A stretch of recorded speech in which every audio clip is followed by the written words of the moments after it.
பேசும்போது மொழிகள் கிடையாது, பேசும் வார்த்தை போல மௌனம் புரியாது.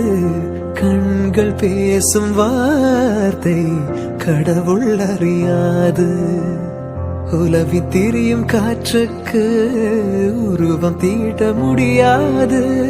காதல் பேசும் மொழியெல்லாம் சப்த கூட்டில் அடங்காது.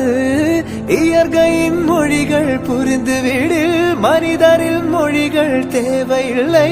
இதயத்தின் மொழிகள் புரிந்துவிடு, மனிதர்க்கு மொழியே தேவையில்லை.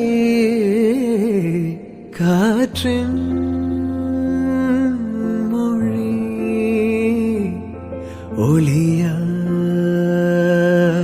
இசையா